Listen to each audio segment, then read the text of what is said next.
여러분들 혹시 금요일 날 오셨던 분들 중에는 제가 왜 이렇게 작은 화분을 올렸는지를 여러분들 혹시 생각해 보셨습니까?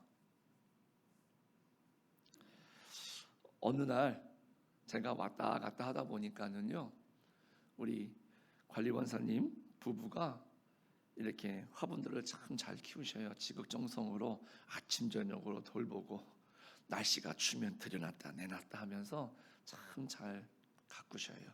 근데 이 작은 두 개는요, 지난 겨울에 다 추워서 죽었었어요. 근데 한 해 동안 지극정성으로 돌보니까 이렇게 살아났어요. 그런데 어느 날 참 신기하기도 하지만 한켠으로 안쓰러운 건 뭐냐면 이게 좀 볼품이 없어졌어요. 근데 우리가 하나님 제단에 올라오는 화분이나 나무는요, 생각해 볼 때 어떻습니까? 보기에 좋아야 되죠. 근데 우리가 하나님 앞에 참 저도 매주 이 제단에 서면서 그런데 갑자기 제 모습이 야, 너나 내나 별다를 바 없는데 나는 그래도 매주 서는데 너는 한 번도 설 수 없겠구나, 이런 마음이 드니까 측은하더라고요. 지난주에 말씀드린 것처럼 본인은 주어진 일을 열심히 했잖아요. 지극정성으로 돌볼 때 내가 열심히 살아야 되겠다, 열심히 그래서 싹을 틔우고 살았는데 거기까지예요. 그게 너무 억울하잖아요. 그래서 야, 너도 한번 제단에 한번 올라가 보자. 그래서 제가 우리 권사님한테 막 우겼어요. 올리면 어떨까요? 올리면 어떨까요? 제가 우겨가지고요, 제가 생각할 땐 이 친구들이 지금 너무 행복해할 것 같아요. 물론 우리 성도님들이 교회를 들락달락 하시면서 물론 다 눈여겨보셨겠지만은요, 이렇게 제단 내에 있는 자신을 이렇게 봐주니까 얼마나 행복해할까. 우리 사랑하는 성도님들, 우리가 그렇게 볼품 있는 사람들은 아니지 않습니까? 그러나 하나님의 자녀라는 그 타이틀이죠, 그 명예를 얻는 순간 우리는 존귀한 자가 되고요, 사랑받게 되고요, 관심받게 되고요. 그래서 많은 사람들이 이렇다 저렇다 말해도 교회를 나오는 이유 중에 하나가 뭘까요? 그렇죠, 교회 나오면요 사랑을 받더라고요. 세상에 나가면 있는 모습 그대로를 봐주는 사람이 없어요. 그런데 교회 오면 잘 오셨어요, 사랑하고 축복합니다, 다 잘 될 겁니다.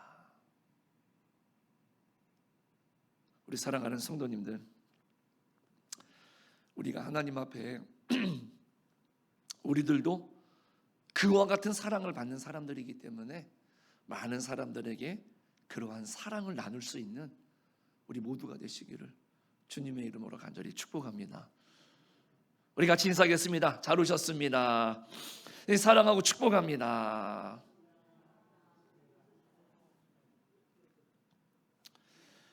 우리가 새벽 시간에 이제 욥기를 우리가 지금 살펴보고 있습니다. 그런데 이 4장 이 말씀은요, 제가 지난 시간에 새벽에 같이 나누었던 본문입니다. 그런데 이 말씀이 제 마음속에서 묵상을 하다가 떠나질 않아요. 그래서 같이 또 함께 나누는 게 어떨까 싶어가지고요, 같이 함께 말씀을 나누는데 그 제목을 우리의 실수를 돌아보며 라고 한번 정해봤습니다. 사실 같이 나누고 싶은 내용은 뭐냐면 논리보다 큰 사랑, 그리고 이론보다 깊은 공감이라는 겁니다. 이 욥기는 우리가 잘 아시는 것처럼 말입니다.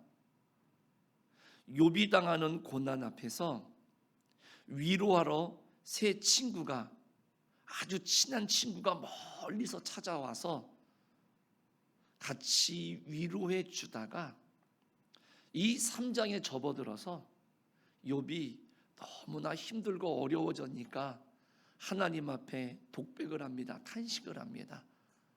그런데 그 탄식을 들었던 친구들이 그때부터 욥과 이렇게 저렇게 이야기를 진행해 나가는데 감정이 격해지고 논쟁이 되는 겁니다. 그리고 나서 마지막 부분에 가서 이 모든 논쟁들이 정리가 되어지는 그러한 이야기의 형식을 가지고 있습니다마는, 우리들이 생각해 볼 때에는 우리가 이 땅을 살아가면서 우리가 겪게 되는 현실적인 고민이 이 등장하는 네 사람을 통해서 진지하게 논쟁을 펼치고 그 대화가 오가는 것을 볼 수 있는데, 그 중에 첫 출발이 이 욥기 4장입니다. 그래서 우리가 이 욥기를 보고 또 우리가 신앙생활을 해 나가면서 우리들이 실수했던 부분들은 없지 않았을까? 그래서 돌아보면서 우리가 앞으로는 같은 실수를 해서는 안 되겠다 라는 것을 우리가 한번 생각해 보고자 하는 것입니다. 심리학자 에릭 프롬이 재미있는 실험을 했습니다. 같은 물건을 파는 비슷한 조건의 두 가게를 먼저 섭외를 했습니다. 그리고 나서 한 곳은 그냥 기존 그대로 장사를 하게 했고, 또 한쪽 가게에다가는 그 점원에게 부탁을 했습니다. 손님들이 들어와서 말을 하게 되면 맞아요, 저도 그런 적이 있었습니다, 저도 그런 적이 있습니다 라고 꼭 이렇게 사용을 해 주셨으면 좋겠습니다. 부탁을 했습니다. 그리고 나서 이제 몇 주가 흘러서 그 가게를 찾아갔습니다.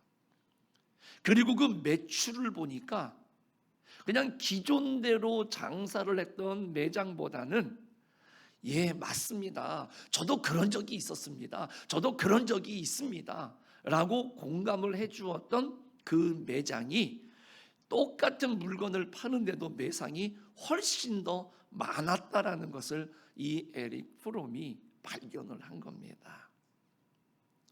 이 실험을 토대로 이 에릭 프롬이 결론적으로 이야기한 것은 뭐냐면, 논리와 설득보다는 이 공감대 형성이 중요하다, 그것이 사람의 마음을 훨씬 더 잘 움직인다라고 하는 이야기를 했습니다.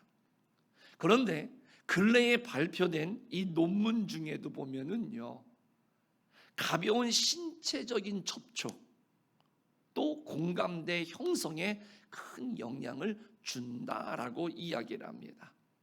자원봉사자들이 누군가에게 다가갔을 때 가볍게 손을 잡는다거나 가볍게 이렇게 어깨를 다독인다거나 해서 이야기를 하면은요, 훨씬 더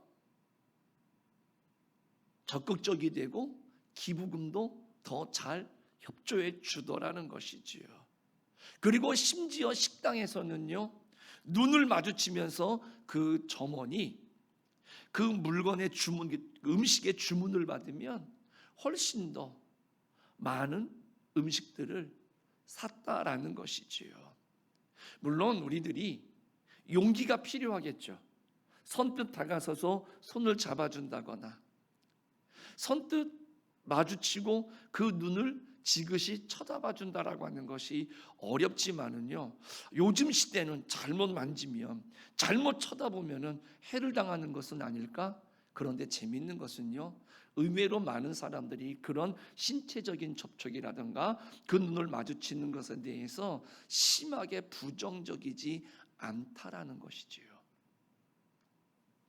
그러므로 여러분들, 이 공감의 말 한마디, 그리고 약간의 어떤 신체적인 접촉, 내 마음을 전해줄 수 있는 이러한 것들은요, 훨씬 더 다른 사람들에게 복음을 전한다거나 내 마음을 전하는 데에 훨씬 더 유용하다라는 것이죠. 그러므로 우리가 계속해서 어떤 논리나 설득을 가지고 이 사람을 끄는 것보다는 같이 공감해 주는 것. 우리 성도님들이 많은 사람들에게 그런 공감을 해줄 수 있고, 또 우리 교회도 많은 이들이 들어왔을 때에 그네들을 공감해 줄 수 있는 그런 우리 교회가 되고 우리 성도님들이 되시기를 간절히 축복합니다. 결론적으로 이 말씀은 뭘 말하느냐 하면은 사고의 유연성을 말하는 겁니다.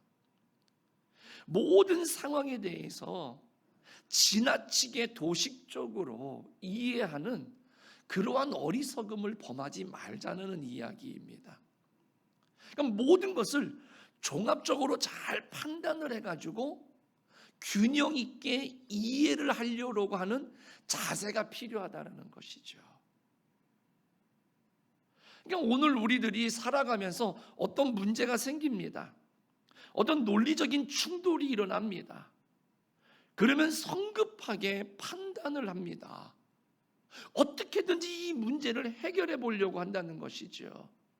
그런데 때로는 여러분들, 시간이 해결해 주는 데도 있더라고요.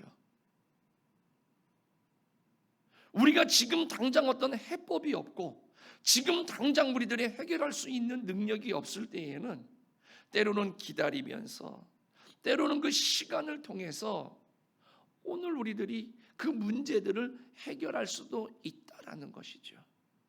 오늘 이 욥과 이 친구들의 대화 중에도 그런 거죠. 욥이 정말로 힘들고 어렵다라고 한다면 좀 기다려 주었으면 어땠을까? 그런데 그 말을 듣자마자 기다리지 못하고 자기의 논리를 가지고 욥을 설득하려고 든다라는 것이죠. 오늘 2절 말씀에 보면은요, 실증이라는 표현이 나옵니다. 이 실증이라는 표현이 바로 이 엘리바스를 비롯한 그 욥의 세 친구가 눈에 보이진 않지만은 큰 실수를 하고 있는 것입니다. 바로 뭐냐? 어떤 잘잘못 내지는 신앙의 이론을 날카롭게 따져가지고 변론하는 일은 잘했어도 실제적으로 뭐냐면 지금 이 욥이 겪고 있는 이 마음에 대해서는 전혀 몰라주는 거죠. 그 마음을 좀 어루만져 줘야 되고 그 마음을 좀 공감해 줘야 되는데 이 부분에 대해서는 전혀 관심을 가지고 있지 않다라는 것이죠. 그래서 오늘 이 말을 시작한 엘리바스라고 하는 친구는 이 욥의 실증을 이미 예견한 거죠. 내가 너무너무 힘들고 너무 고달프면은요, 누군가가 나한테 찾아와서 말을 건다? 그 자체가 싫어요. 그 말이 당연한 말이고 아무리 좋은 말이라 할지라도 그 순간에는 싫어요. 그런데 오늘 이 엘리바스는 지금 그런 욥의 상태를 이미 알고 있었습니다. 그러면 좀 기다려줘야 되고 그 마음이 너무나 아프니까 좀 먼저 위로를 해주었으면 좋았을 텐데 그렇지 못했습니다. 그러면서 그 앞전에 그런 너무 힘들고 어렵기 때문에 다른 사람들하고는 말하기도 힘들고 그래서 자기 혼자 그냥 힘들다고 탄식을 하는 겁니다. 그런데 그 말을 듣자마자 논리적으로 따지기 시작을 했다라는 것이죠.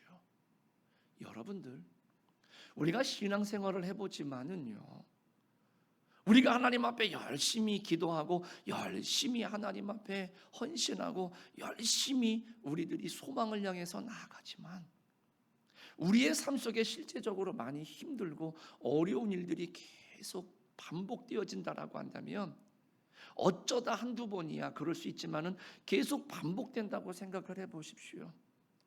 어떻게 우리가 맨날 웃을 수가 있겠습니까? 우리가 얼마나 맨날 기뻐할 수 있겠습니까? 그러다 보니 우리가 신앙생활 하다가도 아유 힘들다 말할 수 있고요, 아유 못 살겠다 말할 수 있다라는 것이죠. 물론 그것이 잘했다라는 것은 아니지만 그것이 얼만큼 그 사람이 힘들구나라고 하는 것을 우리가 알 수 있는 것 아니겠습니까? 그럴 때 여러분들은 어떻게 해드릴 것 같습니까? 어떤 사람이 좋습니까? 그럴 때 와서 아유 나도 그런 적이 있어 힘들지, 그런데 조금만 더 견디자, 지나갈 거야, 괜찮아질 거야, 이렇게 말하는 사람이 좋겠습니까? 어떻게 권사님이나 돼가지고 그런 말을 할 수가 있어? 내가 힘든 건 이해하겠는데 그렇다고 해서 그런 말하는 것은 옳은 게 아니지. 그럴 때 기도해야지. 그런 말하면 안 돼. 부정적인 말하면 안 돼. 이렇게 말하면 어떤 사람이 더 좋습니까, 여러분들은? 오늘 바로 그런 겁니다. 이런 상황에서는 아무리 올바른 말을 해도요 귀에 들어오지 않습니다.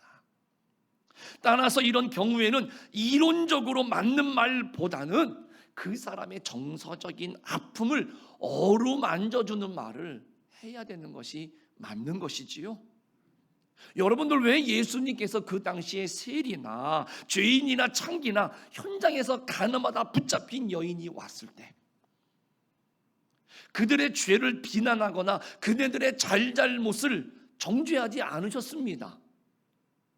바리새인들이나 많은 사람들은요 오히려 예수님이 그렇게 함께 있을 때 뭐라고 말합니까? 저 사람들 죄인 아닙니까? 저 사람들은 의롭지 못한 사람 아닙니까? 현장에서 지금 가늠하다 잡힌 여인이면 당신은 지금 어떻게 하시겠습니까? 그 사람들이 말이 틀리다는 게 아닙니다. 그런데 예수님은 모르는 바가 아니심에도 불구하고 그네들에게 가타부타 말씀하지 않으셨습니다. 오히려 안아주시고 감싸주시고 그 아픔을 다독이시면서 그네들을 끌어안으셨습니다. 왜일까요? 사람은 정죄나 비난이나 이론적인 설득보다는 감정을 다독여주는데 더 감동을 받고 설득을 당한다는 것을 이미 아셨기 때문에 그렇습니다.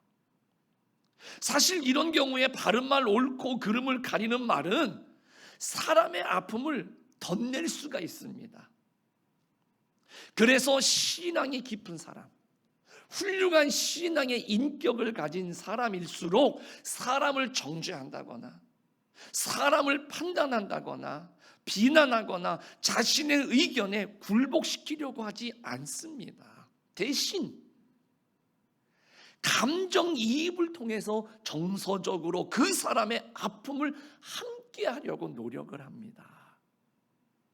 아파하는 그 사람보다 더 아파하고 슬퍼하는 그 사람보다 더 슬퍼하면서 격하게 공감을 해주는 겁니다. 이렇게 정서적으로 공감을 해주면, 그리고 이 공감대가 형성이 되다 보면 역전현상이 일어나게 되더라고요. 다시 말해서 나와 함께 그 정서를 함께 해준 그 사람에게 고마움을 느낌과 동시에 굳이 말 안 하지 않아도 이제는 그 사람을 내가 맞추어 주려고 노력을 하는, 내 아픔에 공감을 해주고 나를 이해해 주는 사람과 이렇게 정서적으로 교류가 되면 그 다음에는 어떻게 되느냐, 나를 위로해 줬던 사람에게 내가 맞추려고 하는 그러한 반대 현상이 나타나더라라는 것이지요. 자신을 이해해 준 것이 너무나 고마워서 알아서 내가 지금 뭘 잘못했는지를 인정을 하고 지금 나에게 무슨 말을 하고자 하는지를 알기 때문입니다 라고 하는 것을 스스로 고백하면서 그때부터 말하지 않아도 고치려고 노력을 하고 같이 그 기대에 부응을 하기 위해서 노력을 하게 되더라라는 것이죠. 그러므로 우리들이 신앙생활을 하면서 지금까지 우리의 모든 관계를 돌아보고요, 우리의 신앙을 하나님 앞에 점검해 볼 때에 아직까지도 우리가 상대방의 잘잘못만을 따질 줄 알고 이론적으로 옳고 그름만을 따질 줄 안다라고 한다면, 그것이 나도 모르게 그렇게 먼저 나가고 있다라고 한다면 우리 역시 하나님 보실 때에 아직 성숙한 신앙, 참된 신앙의 인격에 더 도달해야 되는구나, 아직도 멀었구나라고 하는 것을 우리들 스스로가 좀 깨닫고, 그래서 그러한 실수를 덜해야 된다라고 하는 것을 우리가 인정해야 된다라는 것이지요. 욥의 친구들의 경우를 한번 가만히 보십시오. 나중에 보면은요, 이러한 모든 논쟁의 과정이 지나가고 났을 때 욥이 자기 친구들에게 뭐라고 말하는지 아십니까? 섭섭했다고 말합니다.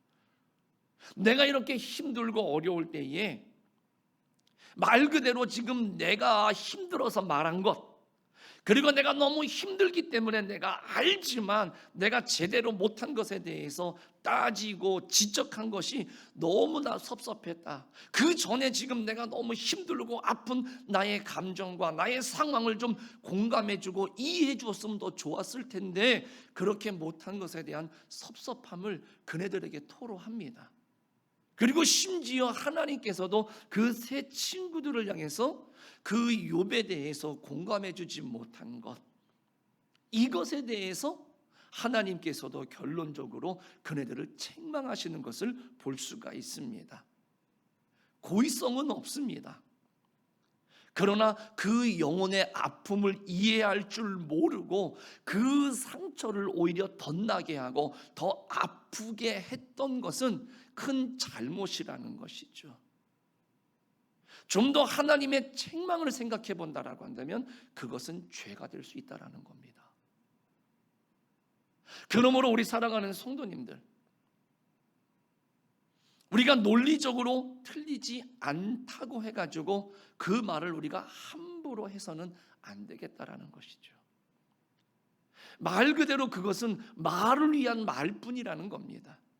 진실로 그 사람을 위한다, 정말로 그 사람의 영혼을 사랑한다라고 한다면 그 사람의 마음과 정서를 헤아려서 말을 할 줄 알아야 된다라는 것이죠.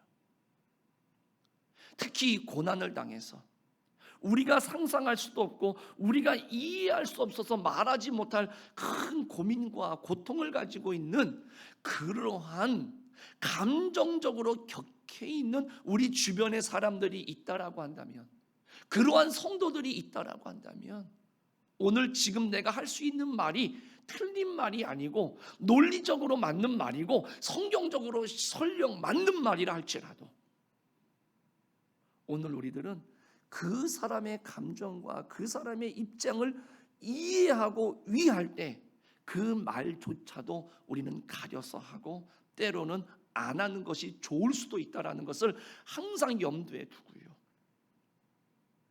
그 영혼에 상처를 주지 않는 그런 신앙의 성숙한 자세가 필요로 하다라는 것이죠. 우리 교회는 어떨런지 모르겠습니다만은요, 다른 교회들도 마찬가지입니다. 왜 그 교회 안에서 다툼이 일어날까? 그렇게 많은 사람들이 예수 그리스도의 사랑과 은혜를 찬송하고 그 말씀을 듣는데 왜 분위기는 그렇게 냉랭할까? 왜 다른 사람에 대한 관심이 없을까? 그런 걸 가만히 생각해 보다 보니까 바로 그런 것 같아요. 옳은 말 할 줄 알고요, 다 논리적으로 맞는 말을 합니다.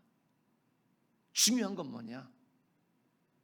그런데 그 말이 그 사람의 영혼이나 그 사람의 상황을 보듬어주고 이해해주고 이렇게 잘 감싸주는 게 아니라 그게 오히려 그 사람을 아프게 하고 그 아픔을 더 덧나게 하고, 그러다 보니까 어떨까요?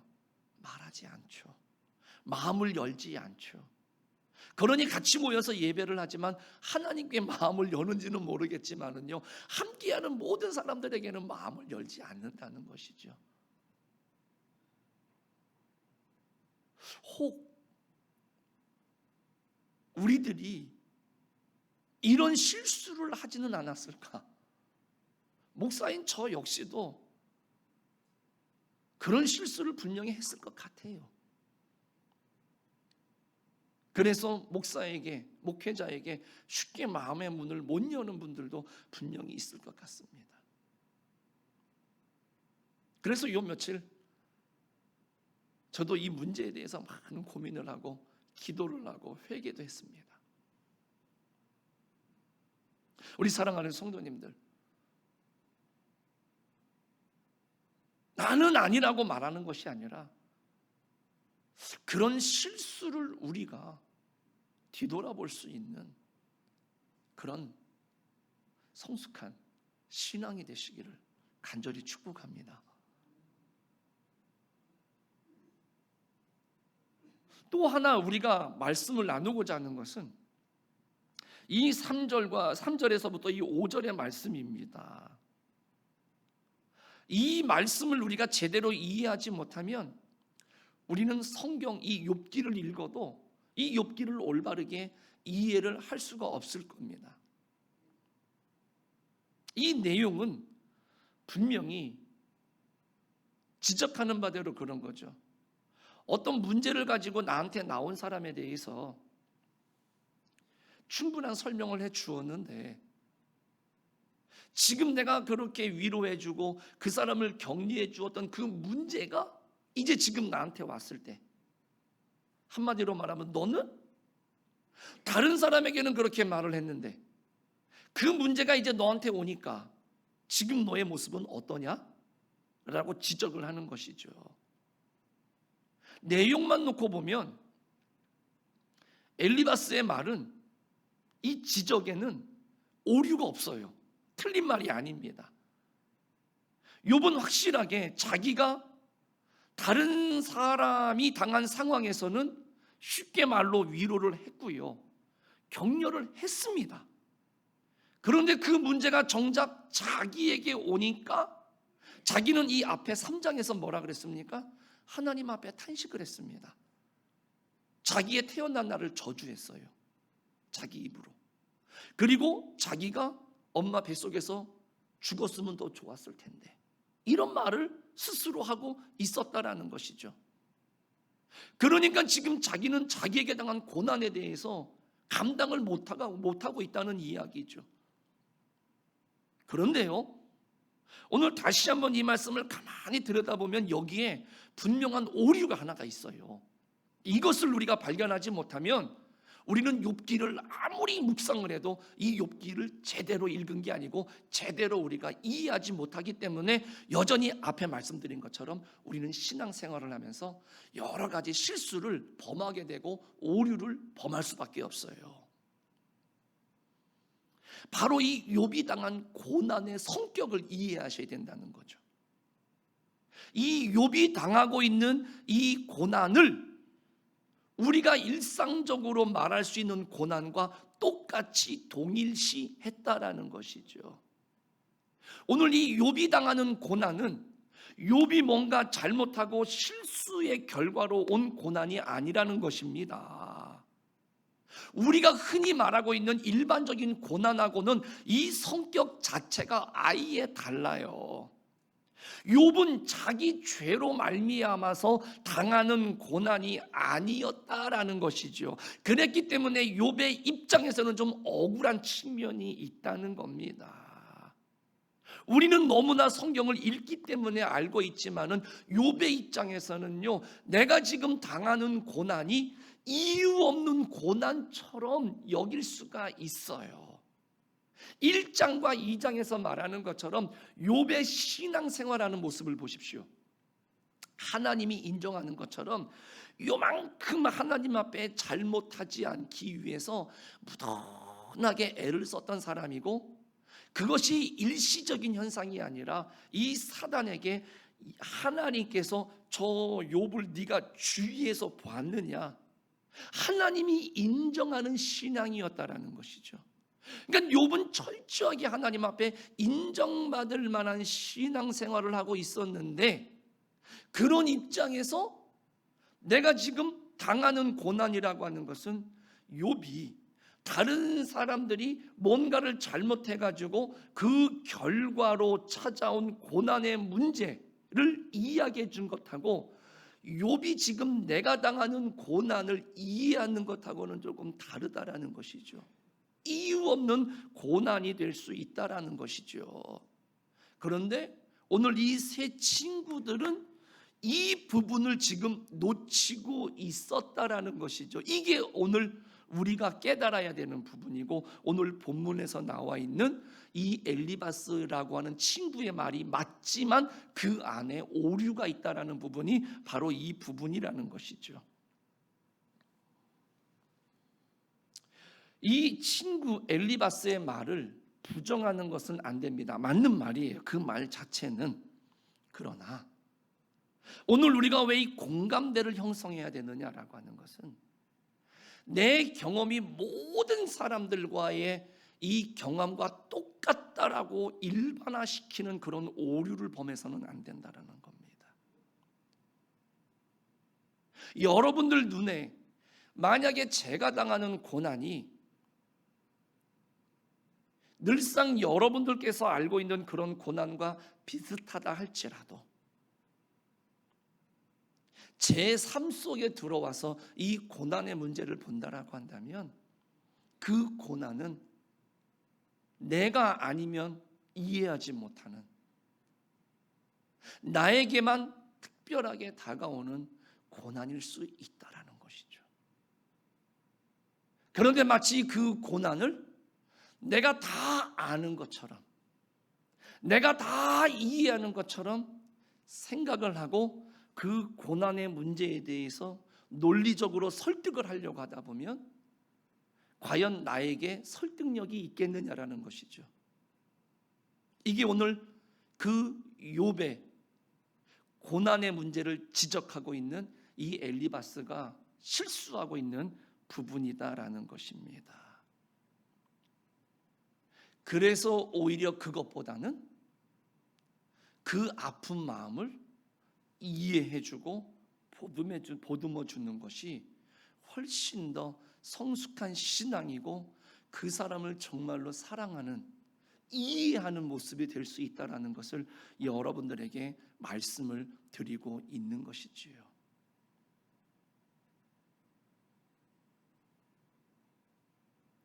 예전에 어떤 목사님이 그런 말씀을 하셨습니다. 제가 워낙 결혼을 늦게 하다 보니까 정말로 목사님이 되려면 박 목사님도 결혼을 하셔야 됩니다. 이해가 안 됐어요. 충분히 나는 노력하고 있는데 왜 그런 말씀을 하실까? 그때 제가 이유가 뭡니까? 충분히 노력하고 있는데요, 제가 목회자로서의 자질이 뭐가 부족한 겁니까? 결혼 안 한 게 큰 문제입니까? 그때 그 목사님께서 그것이 아니라 결혼을 하게 돼서 남편이 되고 아버지가 되면 알 수 있는 그런 목회자의 자질이 있습니다. 그런데 제가 결혼을 하고 나서 알게 됐습니다.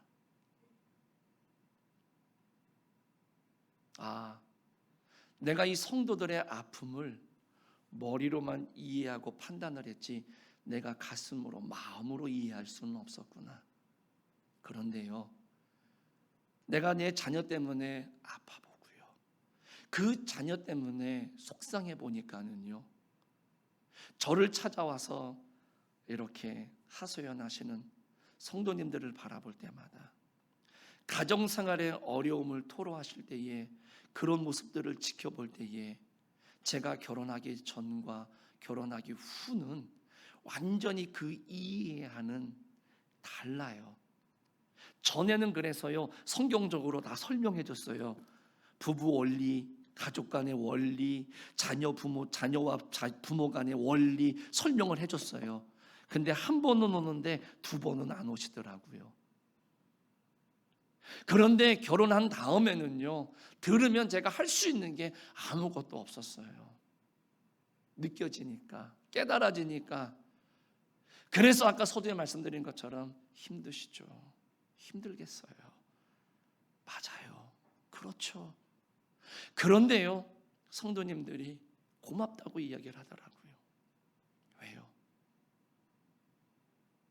우리 사랑하는 성도님들, 우리가 신앙생활을 하면서 우리가 신앙을 체험한 단계는 다 다르다는 것이죠. 그 단계에 내가 도달해 보지 못했는데, 우리는 내가 경험한 것을 다 일반화시켜가지고 마치 내가 다 아는 것처럼 우리가 그렇게 말하는 것은 오히려 그 사람을 위로하고 격려하고 세워주는 것이 아니라 그 아픈 곳을 더 덧나게 할 수 있는 요소가 분명히 있다라는 것이죠. 그러므로 우리가 무조건적으로 성경이 말하고 있으니까, 무조건적으로 성경에서 우리들에게 가르쳐 주시는 것이니까 그것을 다 획일화시켜가지고 모든 사람들에게 그렇게 말하고 나는 잘하고 있는 것처럼 우리들이 해서는 안 된다라는 것이죠. 여러분들, 가끔 제 아내가 저한테 서운하게 생각하는 것 중에 하나는요, 아이들 교육을 위해서는 때로는 따끔하게 무섭게 가르칠 수도 있어야 되는데요, 항상 그 악역은 항상 제가 아내에게 맡기고 저는 항상 좋은 역할만 합니다. 그래 다 받아주고요, 알았어 해줍니다. 그런데 저도 이유가 있어요. 정말로 엄한 아버지, 정말로 호랑이처럼 무서운 아버지 밑에서 자란 자녀들이 나중에 여러분들 복음을 전하실 때 하나님 아버지, 사랑의 하나님, 사랑의 아버지, 그런 사람들은요 이해가 안 돼요.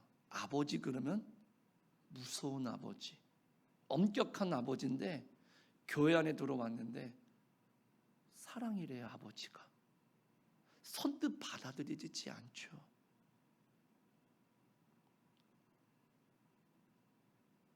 저희 자녀들에게 적어도 하나님 아버지, 그냥 저를 통해서는 좀 이기적인 걸 수도 있지만은요, 아버지 그랬을 때 하나님은 부족하지만 저를 통해서 우리 하나님 아버지는 이런 하나님. 그런데 요즘 조금 감사한 게 뭐냐면요, 아이들이요 조금 어려운 문제가 생기면은요 저한테 항상 뭐라고 말하느냐, 그 조그만 녀석들이 아빠 기도해 주세요. 하나님께 아빠가 기도해 주셔서 이렇게 요거 좀 고쳐달라고, 도와달라고 기도해 주세요. 그런 기도 요청을 합니다. 그럴 때는요 조금 마음이 따뜻해집니다. 우리 사랑하는 성도님들, 오늘 우리들이 신앙생활 하시면서 혹시 이게 우리의 실수는 아닐까? 내 자녀들이, 내 이웃들이 혹시 하나님을 만나고 싶고 하나님 앞에 오고 싶은데 같이 공감해주고 같이 그 하나님을 이해하고 싶은데 만나보지는 못하는 것은 아닐까? 그런데 오늘 우리들이 잘 이끌려고 지적하고 가르치고 설득하는 이런 모습들 속에서 도저히 그 하나님의 사랑을 깨닫지 못하는 것은 아닐까? 우리 사랑하는 성도님들, 우리가 상식에 너무 의존한다거나 그것을 너무 절대화하다 보면 이와 같은 오류에 빠질 수가 있다는 것이죠. 오늘 욥기를 통해서 우리가 다시 한번 이러한 오류에서 우리가 벗어날 수 있기를 간절히 축복합니다. 그리고 우리가 서로 공감하고 서로 함께하면서 오늘 우리들이 많은 사람들을 예수님처럼 같이 끌어안고 위로하고 함께 갈 수 있는 그런 우리 공동체가 되시고, 또 여러분들을 통해서 그 하나님의 사랑이 많은 사람들에게 전달될 수 있는 그런 귀하고 복된 축복의 통로가 되시기를 주님의 이름으로 간절히 축복합니다. 기도하겠습니다.